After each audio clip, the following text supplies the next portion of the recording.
Subscribe کریں ہمارے YouTube channel کو اور بیل آئیکن کو دبائیں تاکہ انفارمیٹیو ویڈیو سب سے پہلے آپ تک پہنچ سکے۔ شکریہ۔ بسم اللہ الرحمن الرحیم۔ بسم اللہ الرحمن الرحیم۔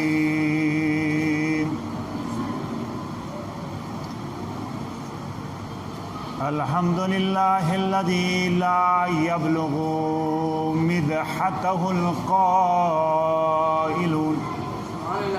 ولا يحصينا معه العادون ولا يودي حقه المجتهدون الذي ليس لصفته حد محدود ولا نعت موجود ولا وقت معدود فطر الخلائق بقدرته ونشر الرياح برحمته ووتر بالصخور ميدان أرض ثم الصلاة والسلام على العبد المعيد والرسول المصدق المصطفى الأمجد حبيبنا وحبيب إله العالمين الذي سمي بالسماء بأحمد وفي الأرض بالقاسم محمد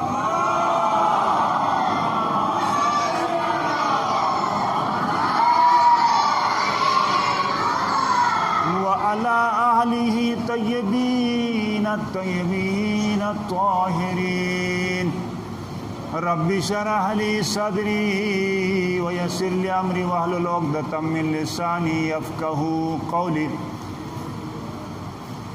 أما بعد بسم الله الرحمن الرحيم يا أيها الذين آمنوا اتقوا الله وابتغوا إليه الوسيلة صلوات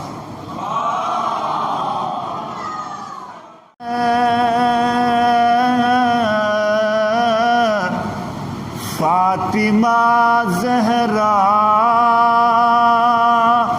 لمحہ لمحہ شمار کرتی ہے فرش مجلس میں فاطمہ زہرا لمحہ لمحہ شمار کرتی ہے ارے مومنو جلدی آؤ مجلس میں فاطمہ انتظار کرتی ہے ارے مومنو جلدی آؤ مجلس میں فاطمہ انتظار کرتی ہے صلوات محمد علیہ۔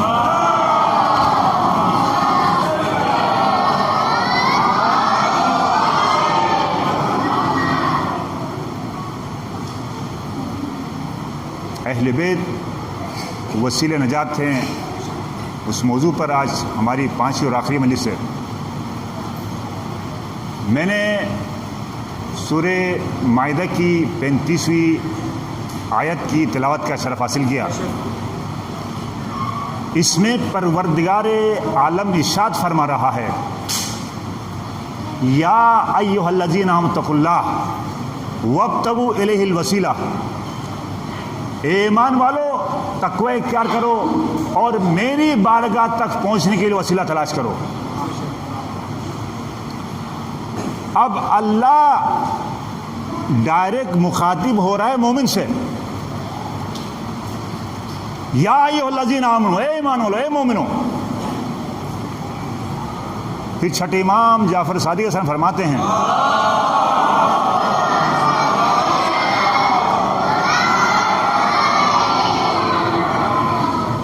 یہ شیطان بڑا خبیث ہے، یہ مومن کو کفر کی طرف پلٹانے کی کوشش کرتا ہے، تو لہٰذا نماز فجر کے بعد اس دعا کو پڑھو تاکہ شیطان کے بہکاوے سے محفوظ ہو جاؤ گے۔ یہ انوار النجف کی پہلی جلد میں پہلے پیج میں آپ جا کے دیکھیں گے، یہ دعا آپ کو مل جائے گی۔ امام فرماتے ہیں اللہم عرفنی نفسک فإنك إن لم تعرف نفسك لم أعرف نبيك اللهم عرف نبيك فإنك إن لم تعرف نبيك لم أعرف حجتك اللهم عرفنا حجتك فإنك إن لم تعرفني حجتك زللت عن ديني اللهم عرفني نفسك پروردگار مجھے اپنی نفس کی اپنی ذات کی معرفت عطا کر. اگر تو نے اپنی نفس کی اپنی ذات کی معرفت عطا نہیں کی تو میں تیرے نبی کو نہ پہچان سکوں گا. اللہم عرفنی نبیک فإنک ان لم تعرف نبیک لم اعرف حجتک.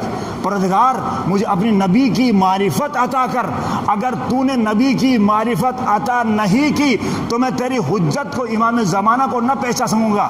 اللہم عرفنی حجتک فإنک ان لم تعرفنی حجتک زللت عن دینی. پروردگار مجھے اپنی حجت کی اپنے امام زمانہ کی معرفت عطا کر.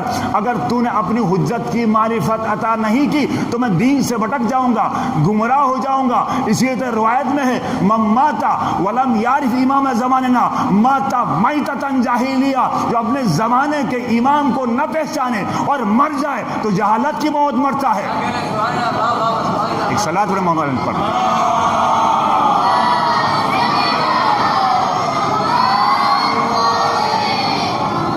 عزیزان محترم, اللہ مخاطب ہو رہے مومن سے. جب مومن بن گیا, اب جب مومن بن گیا تو اب اللہ کہہ رہا اتقوا اللہ, تقوی اختیار کرو. میں پچھلی تقاریر میں عرض کر چکا ہوں, تقوی ہر حرام چیز سے اپنا کو بچانا, حلال چیزیں اپنانا متقی کہلاتا ہے. مومن بن گئے, تقوی بھی اختیار کیا, تو اب اللہ کہہ رہے میری بارگاہ تک پہنچنے وسیلہ تلاش کرو. اس لیے کہ اللہ ذہن میں آتا نہیں ہے, کسی کے خیال میں آتا نہیں ہے, کسی کے حافظے میں آتا نہیں ہے, کسی کے سوچ میں آتا نہیں ہے, کسی کے وہم و گمان میں آتا نہیں ہے. اس لیے کہ وسیلہ کہتے ہی اسے ہیں کہ دو نہ مل سکنے والی ہستیوں کو آپس میں ملا دے. ہمارے پیغام کو اللہ تک پہنچائیں, اللہ کے پیغام کو ہم تک پہنچائیں, اور جو بیچ میں پہنچانے والی معصوم ہستی ہے اسے وسیلہ کہتے ہیں. ایک صلاۃ محمد پڑھ.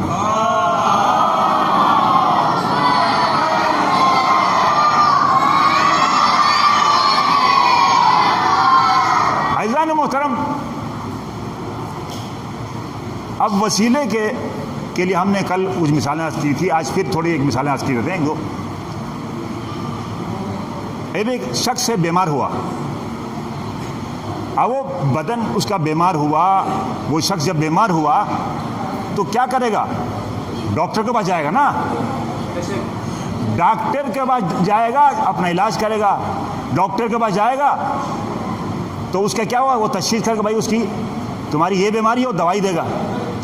تو بیماری کے علاج کے لیے کیا ہے؟ ڈاکٹر ہے. ڈاکٹر اس کے لیے وسیلہ ہے. بیماری کے علاج کے لیے ڈاکٹر وسیلہ ہے. بھائی موسیٰ پیغمبر نے کہا تھا پروردگار میں بیمار ہوں, شفا دے. دعا کیا تو اللہ نے کہا جاؤ حکیم کے پاس, حکیم کے پاس جاؤ, دوائی لے لو, ہم تمہیں شفا دیں گے. تو عزیزان محترم, حکیم ہے, ڈاکٹر وسیلہ ہے. اچھا ہم دیکھیں ہم غذا کھاتے ہیں, غذا کھاتے ہیں تو چبانے کے لیے کیا ہے؟ دانت وسیلہ ہے. ہم دیکھتے ہیں, دیکھنے کے لیے آنکھیں وسیلہ ہے. سنتے ہیں, کان سے سنتے ہیں تو کان ایک وسیلہ ہے, سننے کا وسیلہ ہے. چکھنے کا وسیلہ ہے. ہاتھ سے اٹھاتے ہیں کوئی چیز. اچھا ایک شخص ایسا ہے گھر میں بیٹھا, وہ بھوک لگی ہے, کھانا خود پکا نہیں سکتا, خود کھانا نہیں پکا سکتا. اگر بیوی پکا کے دے گی تو کھا لے گا, خود پکا نہیں سکتا. اب وہ کیا ہوا, بیوی پکا کے لا رہی ہے, اس کو کھانا دے رہی ہے, وہ کھانا کھا رہا ہے. تو بیوی پکا کے لا کے دے رہی تو بیوی وسیلہ ہے اس کے لیے. اچھا جب جیسے کھانا سامنے آیا تو دیکھتے رہے تو کیا کھانا پیٹ بھر جائے گا؟ نہیں بھائی. ہاتھ اٹھائے گا, نوالا اٹھا کے منہ میں ڈالے گا تو ہاتھ کا ذریعے سے نوالا چلا جائے گا. تو ہاتھ ایک وسیلہ ہے. توجہ ہے یا نہیں ہے؟ ہاں ہوں ہاں کرتے رہے, بات چلتی رہے گی.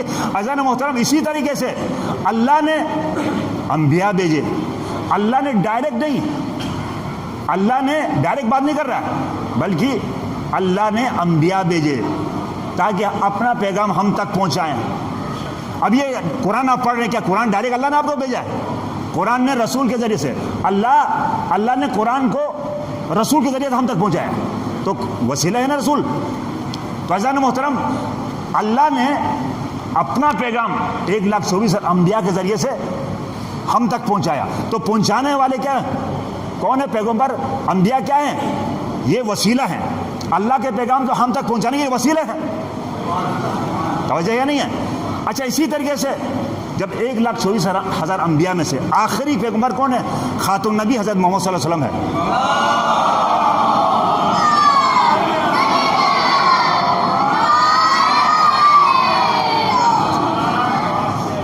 اچھا، خاتم النبی جو ہے ہمارا آخری پیغمبر ہے۔ سرکار دو عالم نے، آپ نے سنی ہوئی ہے، سرکار دو عالم نے زندگی میں ایک ہی حج کیا ہے۔ اچھا، حج کر کے واپس آ رہے تو اس ٹائم صحابہ کرام کے 1,25,000 کا مجمع تھا، 1,25,000 کا مجمع تھا۔ جب آنے کے بعد جب سرکار دو عالم آئے، غدیر کے میدان میں آئے، تو وہاں لوگ منتشر ہو رہے ہیں، کوئی آگے جا رہا ہے کوئی پیچھے۔ تو ایک مرتبہ جبریل یہ آیت لے کے آیا، یا ایھا الرسول بلغ ما انزل الیک من ربک، اے رسول پہنچا دے اس پیغام کو، اگر اس پیغام کو نہیں پہنچایا تو رسالت کو کوئی کام انجام ہی نہیں دیا۔ تو ایک مرتبہ سرکار دو عالم نے کہا، صحابہ کرام سے کہا جو آگے گئے ان کو پیچھے لاؤ، جو پیچھے ان کو آگے کرو، سب کو جمع کرو۔ سب کو جمع کیا، 1,00,000، کسی نے 1,20,000 کہا، کسی نے 1,25,000 کہا، صحابہ کرام کا مجمع تھا۔ بعض زیادہ تر مسند روایتیں ہیں کہ 1,25,000 جو ہے صحابہ کرام کا مجمع تھا۔ اونٹوں کا پلانوں کا ممبر بنایا سرکار دو عالم نے۔ اونٹوں کے پلانوں کے ممبر بنانے کے بعد سرکار دو عالم نے کہا کہ اونٹوں کے پلانوں کے ممبر کے اوپر گئے، اور جانے کے بعد کہنے لگے، میں کیا سب کا مولا ہوں؟ سب نے کہا، سب صحابہ کرام نے کہا، بلا یا رسول اللہ، آپ ہمارے مولا ہیں۔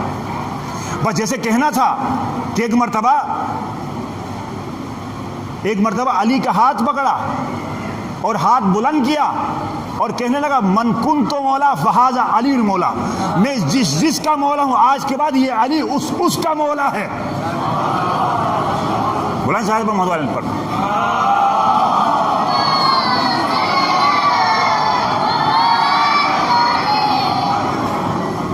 میں جس چیز کا مولا ہوں آج کے بعد یہ علی اس کا مولا ہے۔ آدم کا مولا کون؟ خاتم النبی۔ نوح کا مولا کون؟ خاتم النبی۔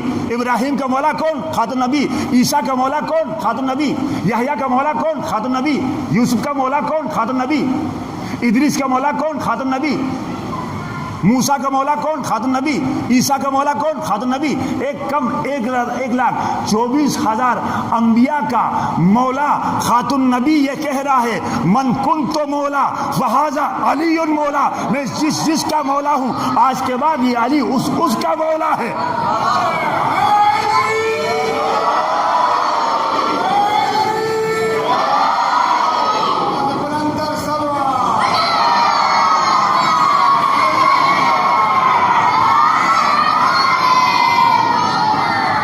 مولا سلامت رکھے، آباد رکھے، شاد رکھے آپ کو۔ تو عزیزان محترم، اب ایک مرتبہ کہنے لگے، میں جس کا مولا ہوں آج کے بعد یہ علی اس کا مولا ہے۔ پھر کہنے لگے، پروردگارا تو اس سے محبت کے جو علی سے محبت کرے، پروردگارا تو اس سے دشمنی کا جو علی سے دشمنی رکھے، پروردگارا جو علی سے بغض رکھے تو بھی اس سے بغض رکھ، جو علی سے دشمنی رکھ تو بھی اس سے دشمنی رکھ۔ اچھا، جیسے یہ کہنا تھا کہ اپنے بعد جانشینی کا اعلان کیا علی کا، تو ایک حارث ابن نعمان کھڑا ہوا، کہنے لگے، یا رسول اللہ، آپ نے کہا نماز پڑھ ہم نے کر لیا، آپ نے کہا زکوٰۃ ہم نے دے دیا، آپ نے کہا جہاد کو ہم نے کر لیا، سب کچھ کر لیا، اب کیا علی کو ہم پہ مسلط کرنا چاہتے ہو؟ پھر پلٹ کے کہنے لگا، کیا آپ نے علی کو اپنی طرف سے جانشین بنایا ہے؟ کیا آپ نے علی کو اپنی طرف سے جانشین بنایا ہے یا اللہ کے کہنے سے آپ نے عمل کیا ہے؟ تو کہنے لگا کہ رسول اللہ نے کہا میں اپنی کوئی بات ہی نہیں کرتا ہوں، اللہ نے حکم دیا، آیت بھی نازل ہوئی، آیت سے بلغ کے لہٰذا اللہ نے حکم دیا، اللہ کے حکم کی تعمیل کرتے میں علی کو اپنے بعد جانشین بنایا، اپنا خلیفہ بنایا۔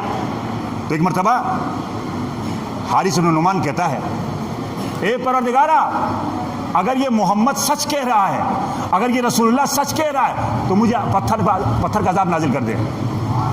یہ کہہ کر ایک مرتبہ آگے بڑھا، اور بڑھنے کے بعد جیسے آگے بڑھا اور جا کے گھوڑے پہ سوار ہوا تھا، آسمان سے ایک پتھر آیا، آسمان سے ایک پتھر آیا، وہیں ڈیر ہو گیا۔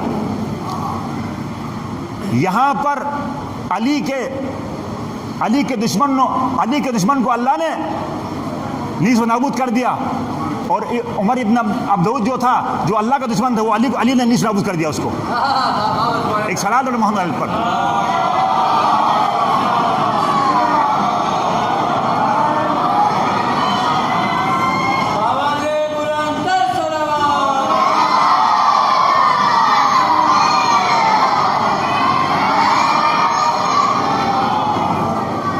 عزیزان محترم، مولا آپ کو سلامت رکھے، آباد رکھے، شاد رکھے۔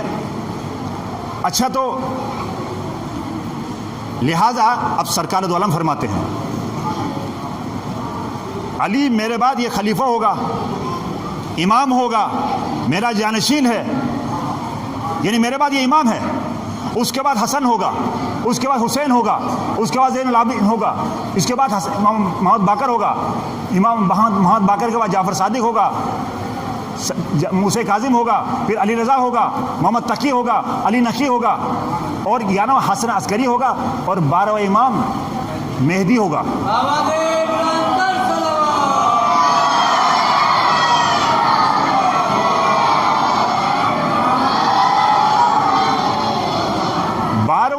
جب دنیا ظلم اور جور سے بڑھے گی، جب دنیا ظلم اور جور سے بڑھے گی تو میرا 12واں مہدی کا ظہور ہوگا اور دنیا کو عدل و انصاف سے بڑھ دے گا۔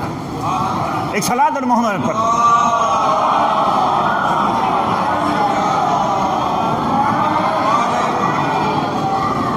تو عزیزان محترم، یہ اہل بیت جو اللہ قرآن میں کہہ رہا ہے قُلْ لَا أَسْأَلُكُمْ عَلَيْهِ أَجْرًا إِلَّا الْمَوَدَّةَ فِي الْقُرْبَى، کیونکہ رسول اللہ کے پاس آئے گے، رسول اللہ محنتیں کر رہے تھے، تبلیغ کر رہے تھے، کچھ لوگ آئے یا رسول اللہ ہم آپ اجرت دینا چاہتے ہیں، تو رسول خاموش ہوئے، اور یہ آیت نازل ہوئی قُلْ لَا أَسْأَلُكُمْ عَلَيْهِ أَجْرًا إِلَّا الْمَوَدَّةَ فِي الْقُرْبَى، یہ کہہ دو اے رسول، کہہ دو مجھے اجر رسالت اگر دینا چاہتے ہو تو میرے اقربا سے محبت کرو، میرے اہل بیت سے محبت کرو، میرے اہل بیت سے مودت کرو، بس یہی اجر رسالت ہے۔ تو اس لیے کہ اسی اہل بیت کے وسیلے سے ہم دعائیں مانگتے ہیں۔ اگر جو شخص چاہتا نجات چاہتا ہے ان کے وسیلے سے دعائیں کریں، اگر نجات چاہتا ہے ان اہل بیت سے محبت کریں، اگر نجات چاہتا ہے تو ان کے قول و فعل پہ عمل کریں تو نجات ہی نجات مل جائے گی۔ ایک صلاۃ علی محمد پر۔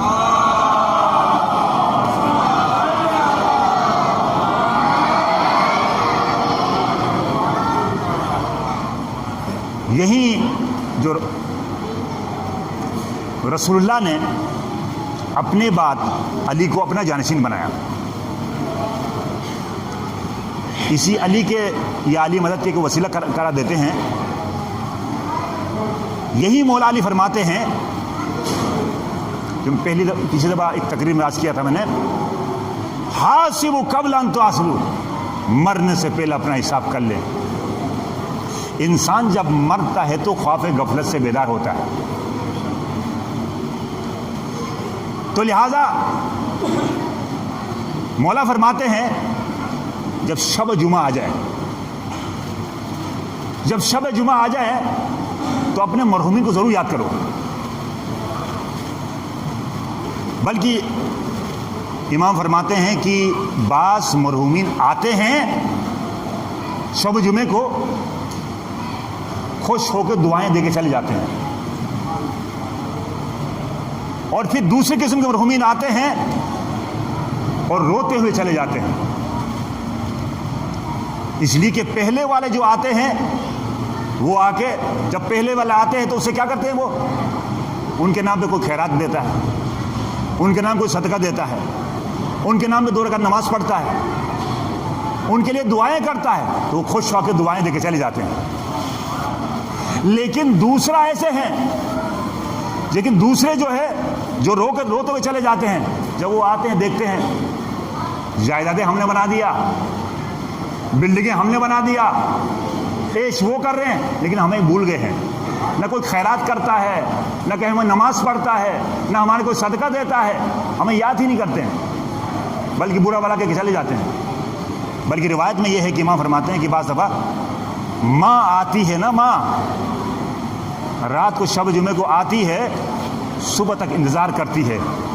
جب صبح کی آذان تک اس کا بیٹا یا بچے اس کے یاد نہیں کرتے ہیں تو روتی ہے، رونے کے بعد بد دعائیں دے کے واپس چلی جاتی ہے، برا بلا کہتے کے واپس چلی جاتی ہے. فرشتے کہتے ہیں جب ٹائم ختم ہوئی آذان کے بعد، کہتے ہیں ٹائم ختم واپس چلو، تمہارے وارثان نے تمہیں کچھ نہیں بھیجا، واپس چلے جاؤ. تو عزیزان محترم، امام فرماتا اپنے مرحومین کو شب جمعے کو ضرور یاد کرو. اگر ممکن ہے تو روزانہ دعاؤں میں یاد کرو، نہیں اگر نہیں ہو سکتا ہے تو خصوصاً اپنے والدین اور اپنے وارثہ کو یاد کرو، تاکہ تم مرو گے تو کل تمہیں بھی کوئی یاد کرے گا.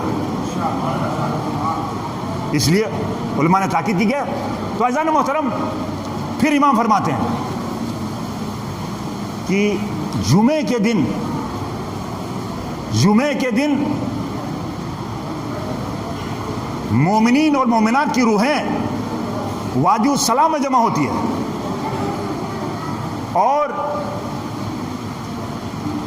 اور وہیں جمعے کے دن گناہگاروں کی روحیں وادی برہوت میں جمع ہوتی ہے. اب اس کی تصدیق ایک واقعہ بن کے آگے بڑھتا ہوں. کبھی کی کڑی گولیاں کھانا پڑتی، کبھی کیپسول بڑھ کے کھلاؤ، منہ کھڑا ہونا نہیں دوں گا. تو عزیزان محترم، اس کی تصدیق ایک واقعہ بیان کرتا ہوں کہ مدینے میں ایک مجاور تھا، مجاوری کرتا تھا. ایک شخص تھا، بڑا متقی تھا. تو ایک مرتبہ ایک سوداگر آیا. اس نے کہا یار، کیونکہ اس وقت بینک وغیرہ تو تھے نہیں، کسی متقی شخص کے بعد رکھواتے تھے. تو لوگوں سے پوچھا، میرے 1000 اشرفیاں ہیں، میں کہیں تجارت کی غرض سے جا رہا ہوں، کافی ٹائم لگے گا مجھے، کوئی ایسا بندہ ہے جس کے بعد میں یہ اشرفیاں رکھوا دوں اور میں چلے جاؤں، واپسی پا کے لے لوں.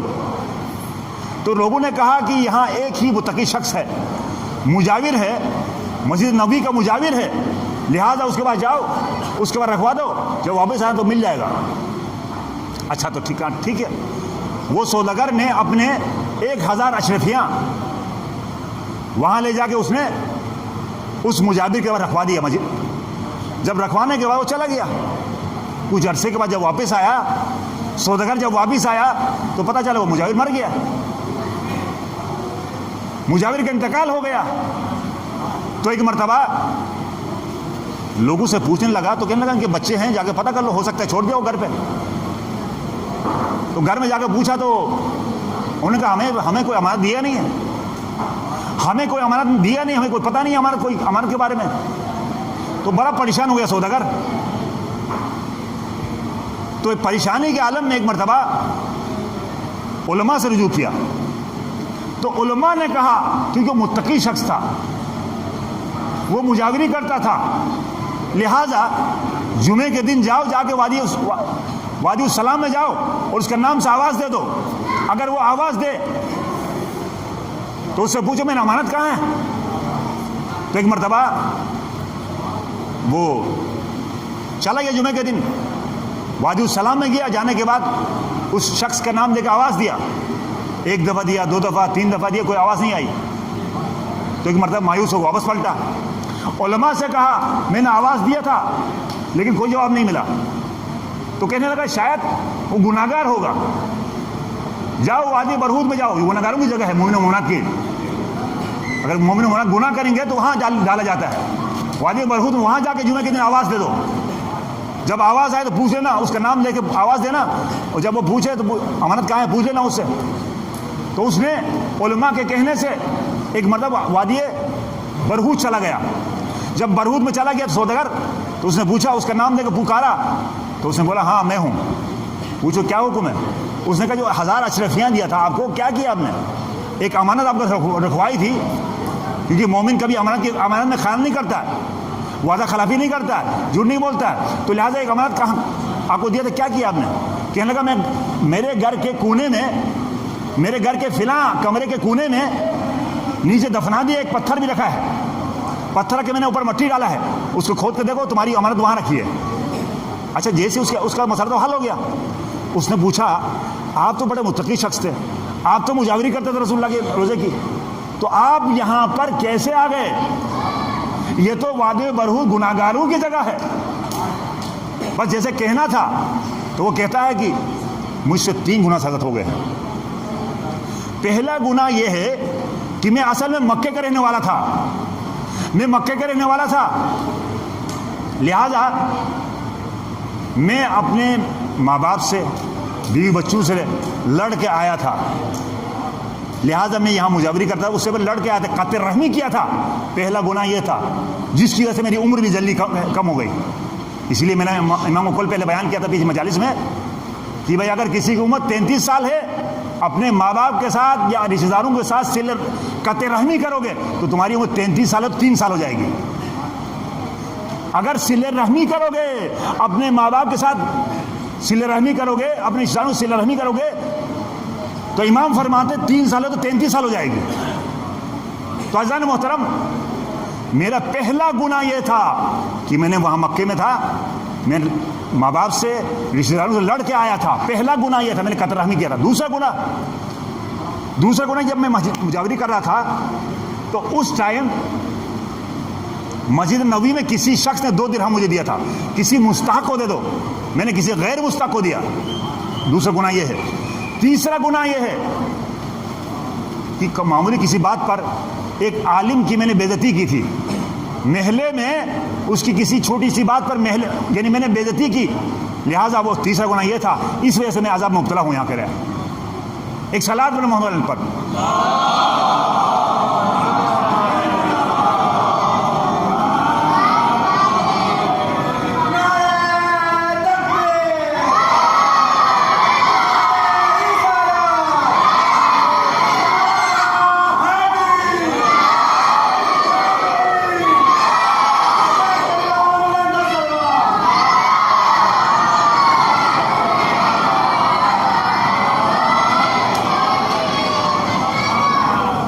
مولا سلامت رکھے یہ عالمت کہنے والوں کو۔ عزیزان محترم، اس لیے مولا فرماتے ہیں، یہی اہل بیت ہمیں بتا رہے ہیں، نجات چاہتے ہو، گناہگار ہو، کوئی بات نہیں، توبہ کر لو، اگر کسی کا حق دیا تو اسے واپس کر دو، اور اللہ کو غلطی کی سزا ہو گئی تو توبہ کر لو، نجات مل جائے گی۔ اللہ تمہارے گناہ بخش دے گا، جب گناہ بخش دے گا تو پھر آسانی سے آپ جنت چلے جاؤ گے۔ لہٰذا نجات چاہتے ہو، اہل بیت سے محبت کرو اور گناہ ترک کرو۔ اس لیے مولا فرماتا ہے حاسبوا قبل ان تحاسبوا، مرنے سے پہلے اپنا حساب کر لے، تاکہ انسان جب مرتا ہے تو خوف غفلت سے بیدار ہوتا ہے، اس کا کیا فائدہ۔ اسی لیے یہی مولا کائنات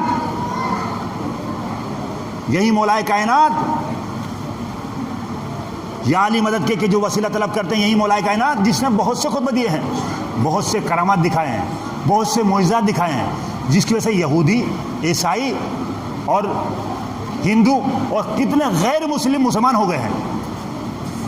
عزیزان محترم، اس میں سے ایک واقعہ مولا علی کے دور میں واقعہ ہوا ہے۔ تاریخ میں ملتا ہے کہ ایک مرتبہ مولا کائنات کہیں کام سے جا رہے تھے تو دیکھا کہ لوگ جو ہے ایک شخص کو پکڑ کے لے جا رہے تھے، ایک شخص کو پکڑ کے لے جا رہے تھے، تو پوچھا کیا ہوا ہے، تو اس نے اس کو دکھایا، جس شخص کو پکڑ کے لایا تو اس سے پوچھا کہ کیا ہوا ہے، کہنے لگا کہ وہ شخص کہتا ہے کہ صبح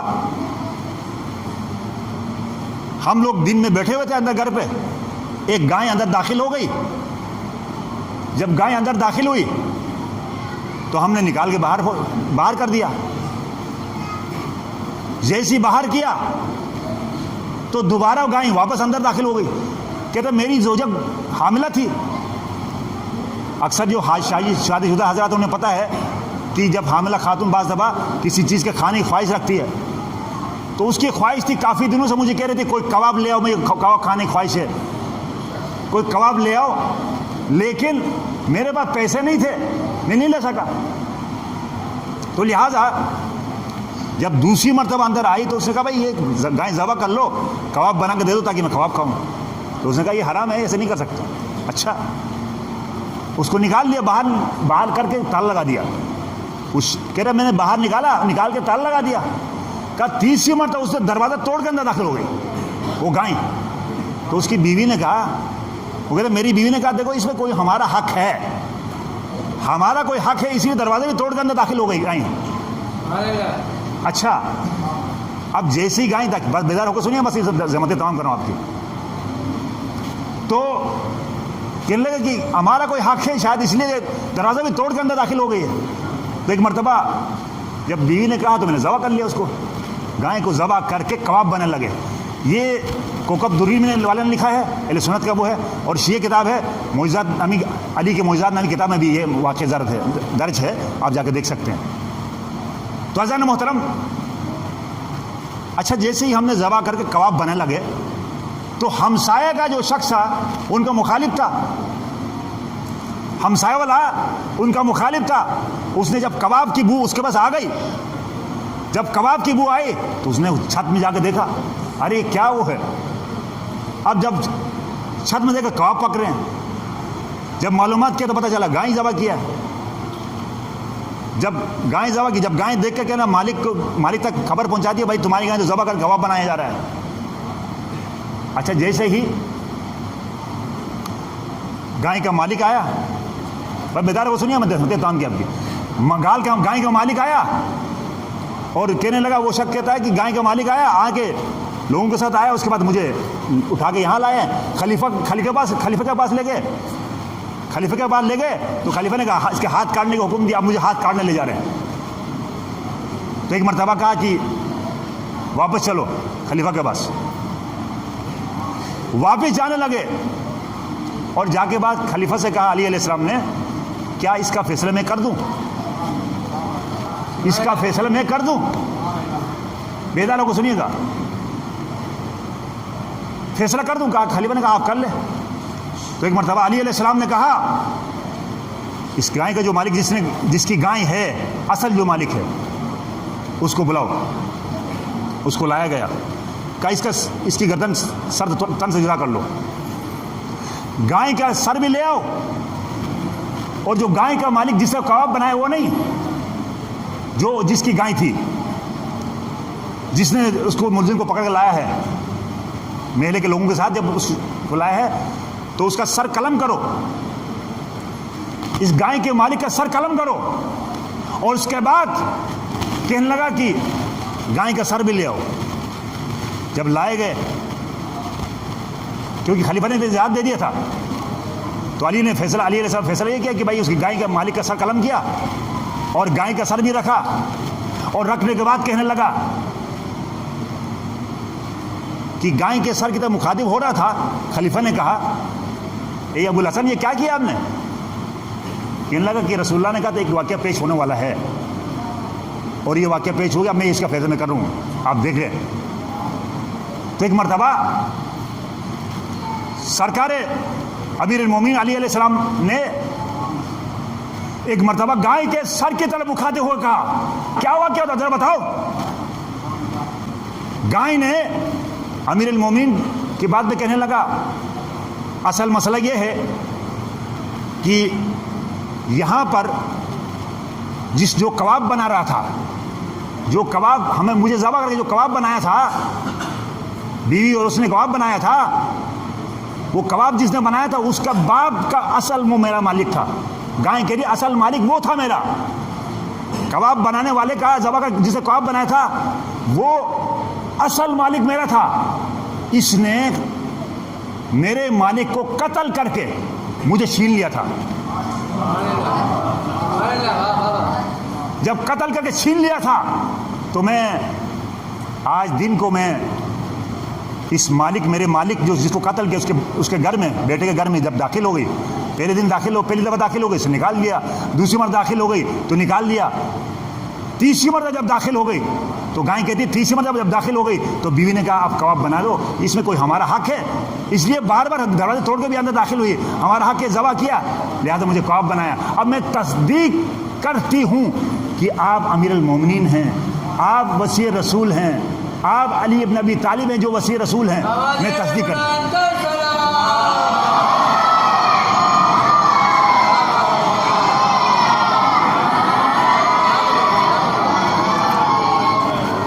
تو ایک مرتبہ مولا کائنات نے اس گائے کے مالک کی طرف جس کا سر قلم کر کے برابر میں رکھا تھا اس کی طرف مخاطب ہوا، اے شخص بتا تم نے کیا کیا تھا؟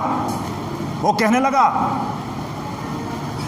السلام علیک یا امیر المومنین، میرا آپ پہ سلام ہو کہ آپ نے دنیا میں مجھے سزا دے کر آخرت کے عذاب سے بچا دیا۔ اس لیے کہ وہ کہنے لگا یہ جو گائے نے کہا تھا وہ صحیح کہا ہے، گائے کے سر نے جو کہا تھا وہی کہا ہے کہ میں نے اس کے مالک کو، کباب بنانے والے کے مالک کو میں نے قتل کر کے اس گائے کو میں نے چھین لیا تھا، آج اپنے اصل مالک کے پاس آئی ہے، آپ نے دنیا میں سزا کر کے مجھے آخرت کے عذاب سے بچا دیا، میں گواہی دیتا ہوں کہ آپ امیر المومنین ہیں، آپ وصی رسول ہیں۔ اسی تو شاعر کہتا ہے میرے مولا کی علی کی شان میں، ہیبت ناد علی میں وہ کرینہ دیکھا، ہیبت ناد علی میں وہ کرینہ دیکھا، رقص کرتا ہوا خشکی پہ سفینہ دیکھا، رقص کرتا ہوا خشکی پہ سفینہ دیکھا، جب بھی مشکل میں گھبرا کے کہا مولا علی، جب بھی مشکل میں گھبرا کے کہا مولا علی، میرے مشکل کے جبی پہ بھی پسینہ دیکھا۔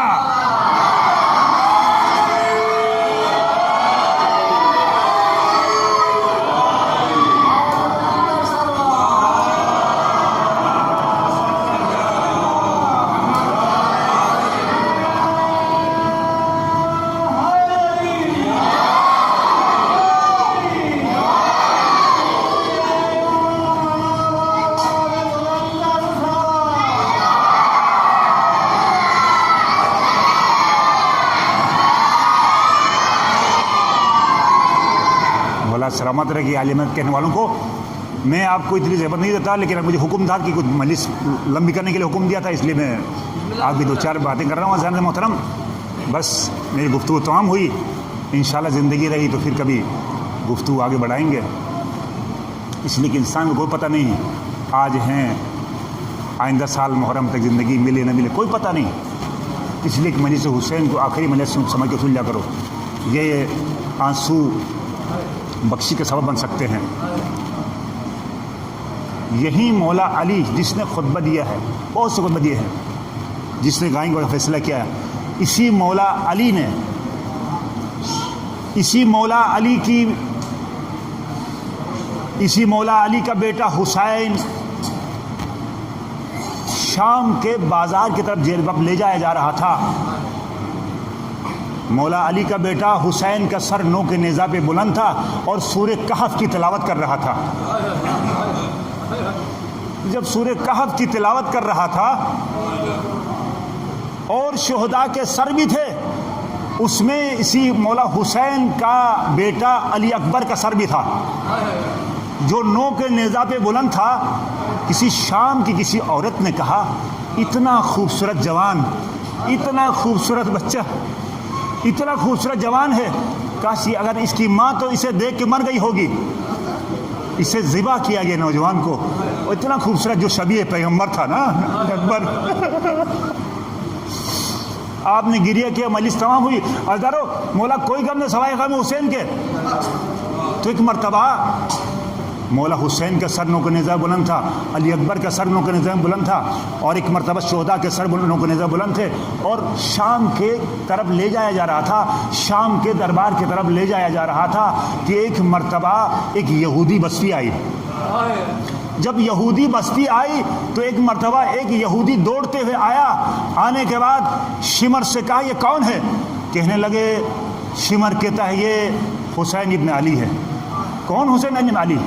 کون علی؟ جس نے خیبر میں مرحب الانصار کو قتل کیا تھا؟ کہاں اسی، بس اس کا بدلہ دینے کا بہت اچھا ٹائم ہے۔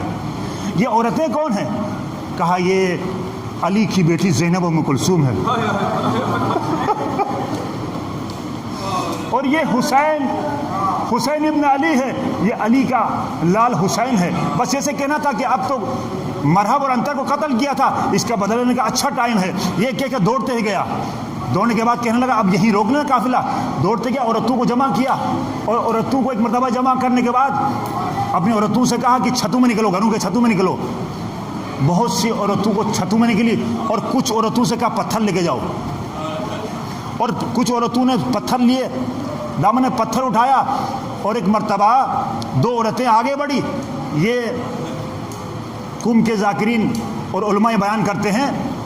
اب دو عورتیں آگے بڑھی اور بڑھنے کے بعد ایک سپاہی کو اشارہ کیا, جس میں نو کے نیزہ پہ مولا حسین کا سر بلند تھا. اس کو قریب بلایا.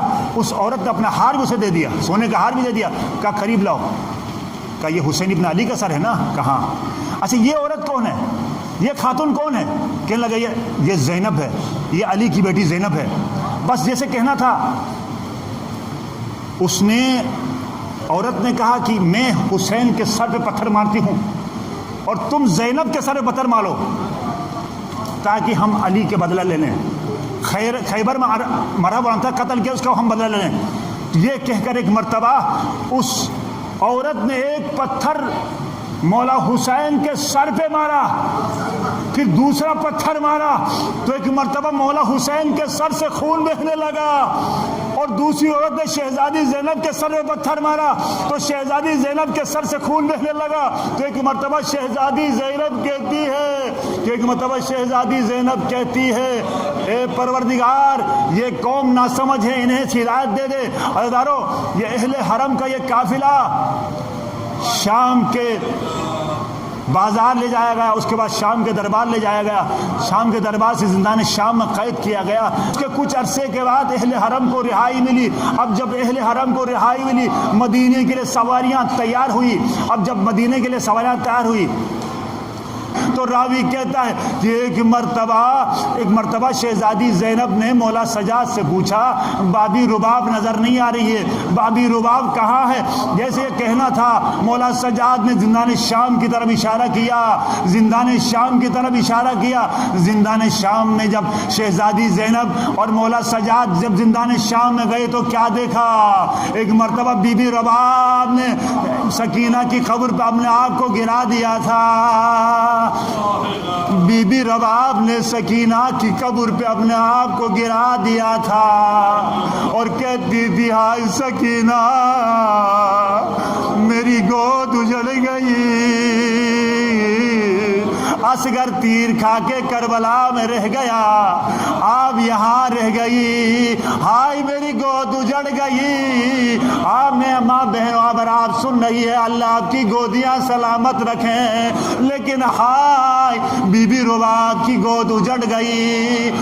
بی بی رباب کہتی ہے کربلا میں اصغر تیر کھا کے شہید ہو گیا, سکینہ تم یہاں رہ گئی. سکینہ تم اکثر پوچھتی تھی اماں ہم مدینہ کب جائیں گے, اب آزادی ملی ہے آؤ نہ مدینہ چلے. عزادارو یہ اہل حرم کا قافلہ زندان سے رہائی کے بعد جب مدینے میں پہنچا, جیسے مدینے میں پہنچے ہیں, مدینے کے قریب پہنچے, مولا سجاد نے بشیر ابن جزلم کو بھیجا جاؤ جا کے ہمارے آنے کی خبر دے دو. بشیر مدینے میں گیا, آواز دی قد قتل الحسین بکربلا, حسین کربلا میں قتل کیے گئے. جب بنی ہاشم کے محلے میں پہنچے آواز دی قد ذبح الحسین بکربلا, حسین کربلا میں ذبح ہو گئے. بس جیسے یہ کہنا تھا کہ ایک مرتبہ ایک چھوٹا بچہ دوڑتے ہوئے آیا, بشیر سے کہنے لگا کیا میرے بابا آ گئے؟ مولا کوئی غم نہیں سوائے غم حسین کے. آپ نے گریہ کیا, مجلس تمام ہوئی, لیکن آیا ماذا بھائی تیزی سے ختم ہو رہے. آدارو ایک مرتبہ بچہ کہتا ہے کیا میرے بابا آ گئے؟ اس بشیر کہتا ہے تمہارے بابا کا نام کیا ہے؟ بشیر نے کہا تمہارے بابا کا نام کیا ہے؟ وہ کہتا میرے بابا کا نام بولو ابو الفضل عباس. بس ابو الفضل عباس کا نام آنا تھا. بشیر نے بچے کے سر پہ مٹی ڈال کے کہا عباس کربلا کے میدان میں بازو کٹا کے شہید ہو گئے. عزادارو جب اہل حرم اہل عرب مدینے میں داخل ہوا تو کوہرام بپا ہوا، شام کا وقت ہوا، شہزادی زینب، آخری جملے ہیں اللہ مولا کوئی گندے سوائے غم حسین کے، ایک مرتبہ شہزادی زینب اپنی ماں زہرا کی قبر پہ گئی، اپنی ماں زہرا کی قبر پہ جا کے کہا ماں میں زندان سے رہا ہو کے آئی ہوں، ماں میں سوغات لے کر آئی ہوں اماں، یہ کہہ کر حسین کا خون بھرا کرتا اپنی ماں زہرا کی قبر پہ ڈالا، اپنی ماں زہرا کی قبر پہ ڈال کے کہا اماں میں 70 قدم کے فاصلے پر بھائی کو ذبح ہوتے دیکھا، میں شمر سے کہتی تھی اے شمر نہ مارو میرا بھائی، 3 دن کا پیاسا ہے، لیکن اس ظالم نے سر قلم کیا، قبر زہرا سے آواز آئی زینب تم تو 70 قدم کے فاصلے پر تھی جب شمر خنجر چلا رہا تھا، تو میں شمر سے کہتی تھی، شمر خنجر چلا رہا تھا تو میں حسین کے سر پہ، حسین کی گردن پہ ہاتھ رکھ کے کہتی تھی اے شمر نہ مارو، میں نے حسین کو چکیاں پیس کے پالا ہے، لیکن اس ظالم نے سر کو قلم کر کے لو کے نیزہ پہ بلند کر دیا۔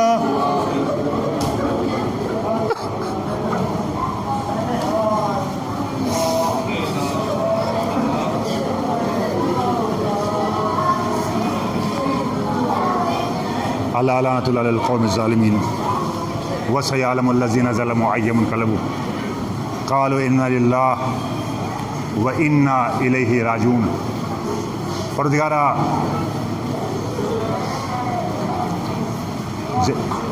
جامع روحانیت السور کی اس جلیل القدر عبادت کو اپنی بارگاہ میں قبول و مقبول فرما۔